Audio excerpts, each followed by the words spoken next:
நம்முடைய சமகால நிகழ்வை நான் கவனப்படுத்த வேண்டும். பள்ளிக்கு செல்லக்கூடிய பிள்ளைகள் முதற்கொண்டு பெரியவர்கள் வரை பெண்களுக்கான பாதுகாப்பு என்பது மிக கேள்விக்குறியாகி இருக்கிற காலம். நிறைய குற்றங்கள் அரங்கேறுகிறது. செய்திகளில் ஒரு நாளைக்கு 1-2 அல்ல, பல குற்ற செய்திகளை நாம் கேட்கிறோம், பார்க்கிறோம். இதற்கான மூல காரணம் என்ன என்பதை நடந்து கொண்டிருக்கிற தமிழ்நாட்டு கூட்டத்தொடர், சட்டமன்ற கூட்டத்தொடரிலே கூட பேசப்பட்டது, முன்வைக்கப்பட்டது. அதிகரித்து வருகிற குற்ற செயல்களுக்கு அடிப்படை காரணம் மலிந்து போய் கிடக்கிற போதை கலாச்சாரம். மிக இலகுவாய் பெறப்படுகிற போதை பொருள்கள் தான் அதிகரித்து வருகிற குற்றகாரியங்களுக்கான அடிப்படை காரணம் என்பதை சட்டசபையிலே கூட முன்வைக்கப்பட்டது. அருமையானவர்களே, இந்த போதை கலாச்சாரத்தை ஒழிக்க வேண்டும், போதை இல்லாத மாநிலமாக மாற்ற வேண்டும் என்பதற்கான முயற்சிகளில் தாங்கள் ஈடுபடுவதாகவும் வாக்கு கொடுக்கிறார்கள்.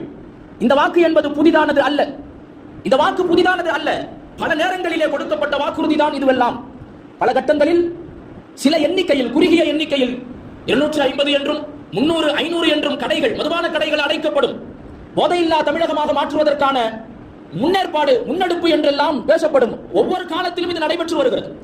அதேபோல் இப்போதும் பதவிக்கு வந்திருக்கிற, பொறுப்பேற்றிருக்கிற புதிய அரசு 717 மதுபான கடைகளை மூடியிருப்பதாக அறிவித்திருக்கிறார்கள். 717 மதுபான கடைகள். தமிழ்நாட்டில் இயங்கி வருகிற மதுபான கடைகளின் எண்ணிக்கை 4000த்திற்கும் அதிகம். 4000த்திற்கும் அதிகமான எண்ணிக்கையில் இயங்கி வருகிற மதுபான கடைகளில் 717 கடைகளை மூடி இருப்பது என்பது ஒரு நல்ல முன்னெடுப்பாக பார்க்கப்படலாம். ஆனால் தீர்வை நோக்கி நகர வேண்டும். இது தீர்வு அல்ல. 717 என்பது தீர்வு அல்ல. ஆனால் தீர்வு எங்கே இருக்கிறது தெரியுமா? 624 தீர்வு இருக்கிறது.